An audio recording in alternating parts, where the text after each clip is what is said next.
Hello, everyone. It's Shane Conto, your Wasteland reviewer. Sounding like a frog today, but this is the Wasteland Watchlist, my weekly show where my guest and I randomly select a film from my obscenely large, random, ridiculous watch list. And, you know, joining me to talk about one very horny, very strange, and can't believe this got made in 1930 film, it is Luke. Hello, nice to be back. You couldn't help but laugh by that introduction to this film, Madam Satan. Correct, it is Madam Satan. One of the reasons we got a Hays Code, I guess. Probably.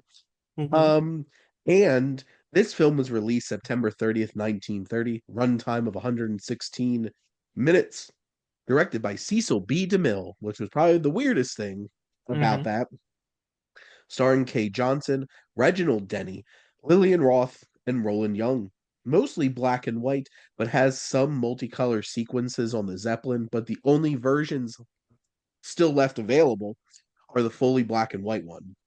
Yes, This is considered one of the oddest films in both DeMille and MGM's filmography. hard to agree.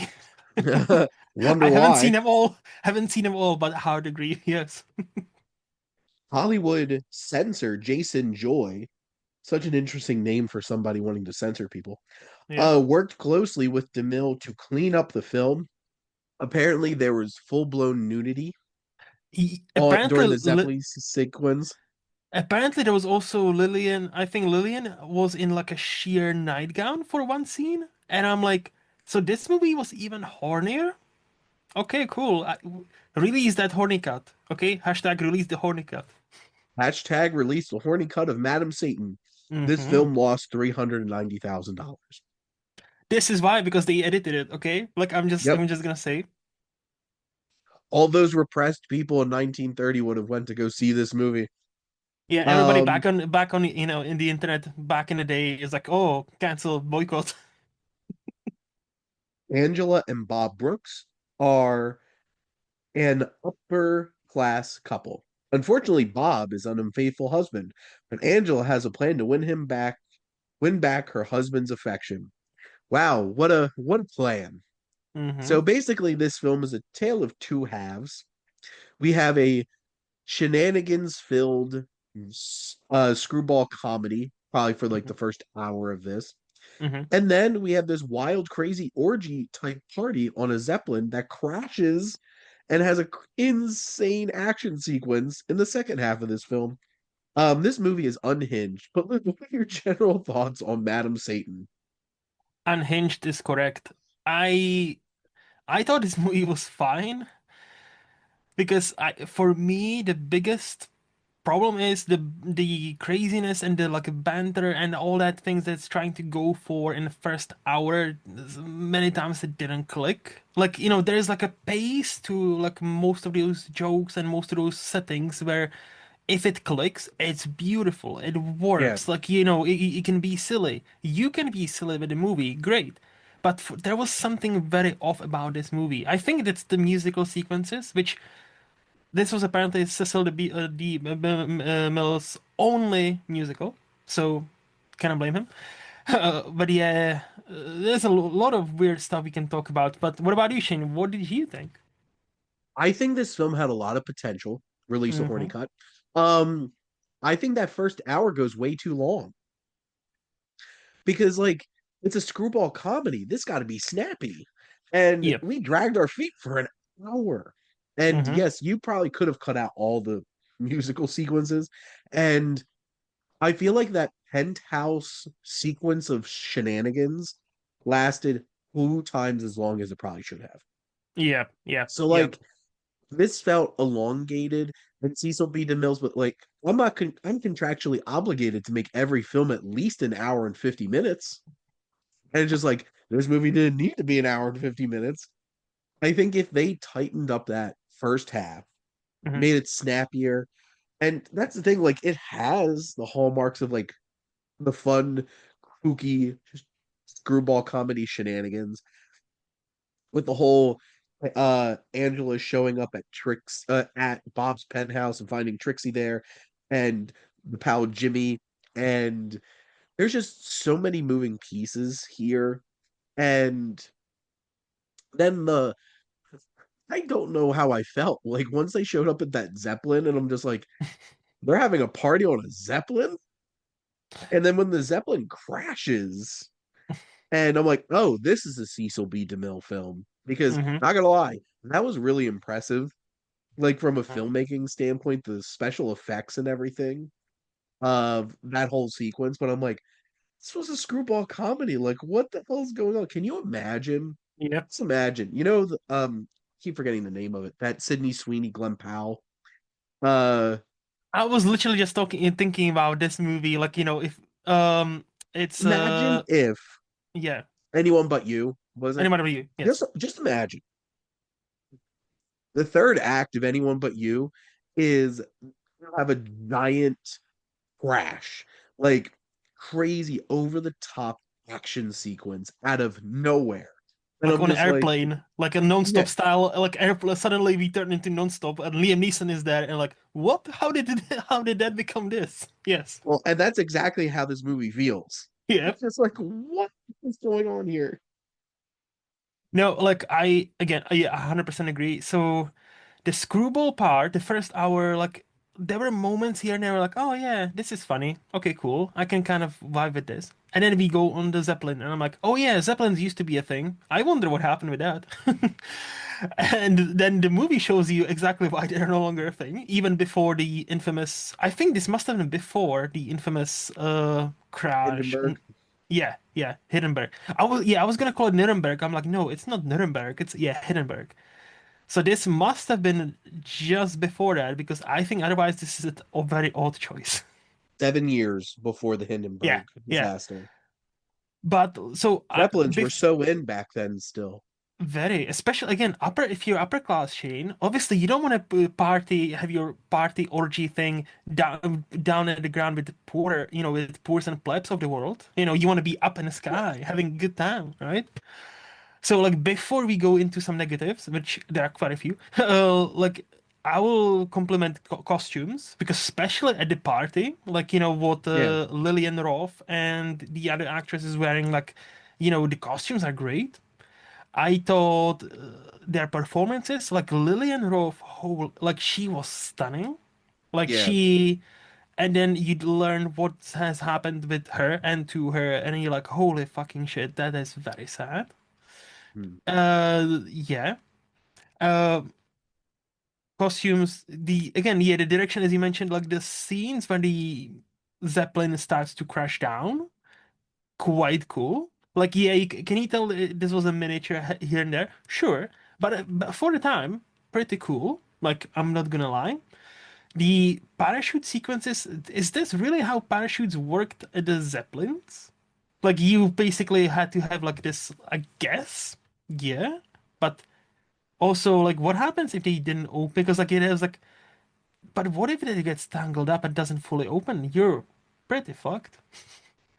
I guess that's why they don't make parachutes like this anymore. Yep. Yeah. So, like, I think like there is a bits and pieces to this movie where it kind of works, oh yeah, and this is my biggest point. I agree with the movie's message. Because on my other show before it became Flexential Part 2 with Shane here, I talked to this sex therapist. And she said, like, what the movie is trying to say, the many times marriages and husband and wife they almost friend zone each other, even though this wasn't a part of that. So they need to reignite the passion and see each other as a object of desire. So I agree with the message of the movie. I don't agree with how the movie is doing it because it's Yeah. it's one of those. Hey, the husband's cheating left, right, and center. So obviously it's the wife's fault. So she needs to do something about it, and she needs to make him understand that she can also be sexy and hot. And it's like, oh, cool. It's misogynistic. Like Yeah. this is like so 1930s. Mm-hmm. Like yes, it's the wife's fault. But no, that Madam Satan costume, sexy. Yep. Lillian Roth, Mm-hmm. sexy, charming. funny. I Yep. thought she was like the most electric part. Speaking of Hun- electricity, that wild dance and music number, I'm like, what is going on here? Yep. That's the thing. This whole film could have been tighter and shorter. Like, did we need to have all that nonsense on the Zeppelin too? The parachute sequence at the end. Which one? Bob like jumping off the Zeppelin as it was like getting this close to the ground. I'm like, He he dead. probably would have broke every bone in his body hitting that water, but whatever. Exactly. He dead. Jimmy landing above a lion den at Of the course. zoo. I'm like, was this movie just mean to Jimmy? I feel like Jimmy like was just the butt of all the jokes and Yes, because he's short. humiliating him. Because he was shorter than our main guy, okay? So of course we make fun of short people, Shane. Yes. And then Trixie landing in that Was barracks full of men, was it like a massage parlor for men something like only? that. I'm like, what the fuck is Trixie was this? gonna have some fun. I was gonna say like her night, like yeah. So this, Jimmy lands in the lion's cage, and then Trixie is like, "Hey, five men, oh, let's go." It was more like 15. She was gonna have a ball. And what really bothered me is at the very end, where Bob is chastising over the costume. I'm hmm like, you stupid son of a bitch. And that just reinforces how misogynistic this movie is. And Angela's just like, just like, come on. So this movie had potential, but I think this being created by Cecil B. DeMille in 1930, there was no way that this was going to be progressive in any way, shape, or form. hmm And it was way too long, hmm and this could have been way tighter. And it takes some big swings for sure. And I appreciate it. That's like to piggyback on that. I appreciate when a movie takes some swings. Like I appreciated, like like Cecil B. DeMille was trying to think outside of the box and like set the second half of the movie on a this Zeppelin. Cool. Like I genuinely do appreciate it. But it's just such a like I feel like that's almost a victim of being too early in a cinema to understand like how sometimes you swing so far, like then it's you have a your audience will have a whiplash. I really wonder, like not because I'm a horny bastard, even though like, never mind. But I really wonder like how much they've cut and how those scenes like This would must have impact been impact the story. Like if there yeah, was just, oh yeah, hell, hey, have a nudity and have a her in the sheer gown because reasons, or if they actually were impactful to the story. Apparently, there was a cut also where people were sick and tired of musicals, where they cut out all the musical numbers. So should have. that cut existed actually, and when shown on a couple of places, you know, I don't think it's actually someplace stored where you can view it. But apparently, I read on IMDb that studios try to cut out all the and release it again just to see if people would like it better. So like, I just ultimately I'm left wondering the ultimate cut, like where like all the Cecil B. DeMille stuff is left untouched, how that movie would play, because what we have now, it plays as very too.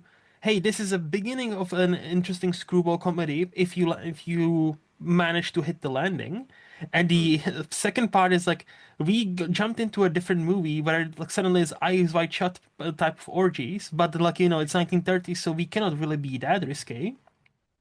So it doesn't really gel. It's I just looked. This is written by three women, which Feminism. it Hashtag feminism. it does feel like it's written by multiple different people, to be fair. hmm I'm a little shocked this was written by a woman, but it is 1930, I so am I not. think either way, I'm actually not. You know why? Because like the movie at the end, like when they are like going back and forth, right? Like I think the movie is trying to kind of redeem him. Like when Angela points out, well, if you saw the dress on any other woman, you would find it lovely, you would find it exciting, and he kind of realizes she's right. So like I think he can tell That's the attitude. Like, like they almost trying to redeem him. And this is what I said. I agree with what the movie is trying to say. I don't Yeah. agree with exact. This is one of the scenes. I don't agree how they were going about it. At the end of the day, I don't know why she wanted him so badly. And honestly, she should have just found her a better man. Let the, let that guy go be with Trixie, whatever. But like I I guess, understand like it was a different time where it's yeah. just like it was about uh preserving your marriage and stuff like that. But I guess they because of the Zeppelin thing, because like he actually found a parachute for her, for his wife and Trixie. Like he didn't choose he didn't choose either or. He found for both, and I guess she found it very touching. okay. Yeah, I know, right? Okay. Hmm. But Luke, do you have any other thoughts on Madam Satan? I think it's still kind of worth watching just for the costume, the production alone is pretty cool to see, and the costumes they are like if this movie was better known, this would have been iconic. Like those costumes, especially those what they are wearing, like what Lilith and the main star of this, I cannot remember her name. I'm sorry. A. Johnson. Yes, Kate Johnson. But like I think if the movie was better known, they would have become like iconic. Like I'm talking like Breakfast at Tiffany's kind of iconic, or like My Fair Lady iconic. If this movie was better known and better received. But yeah, like ultimately, watch it if you're a big Cecil the Mill fan, but don't expect too much. I think this has a future if it caught on in a cult classic Hmm. kind of Hmm. way for like very specific niche culture for sure. Yeah, yeah. But I'm not sad that I watched it, No, honestly. I think it is crazy and bold enough for you to be like, if you want to, expand your horizons and watch some old cinema, I'm like, they did some crazy stuff back then. So give it a they try. sure did. They sure did. Luke, thank you as always for coming on and chatting movies with me. Anytime. Thank you so much for having me, Shane. And thank all of you for listening. Make sure to like, comment, and share on this episode. What is your favorite crazy screwball comedy from early days of cinema? Make sure to follow or subscribe wherever you listen to your podcast. The SPDM Crew Podcasting Network is ever expanding. So many great shows with all different types of interests, especially movies. We have plenty of that. If you want to join the crew, either as a guest on a show just like this one, or if you have an idea for a podcast and want to have a place to grow, make sure to reach out to us on our website. And if you like our logo, check out HiFlyer Creative for all your digital marketing needs. But most importantly, thank you as always for tuning in and supporting the Wasteland Watchlist here on the SPDM Crew Podcasting Network.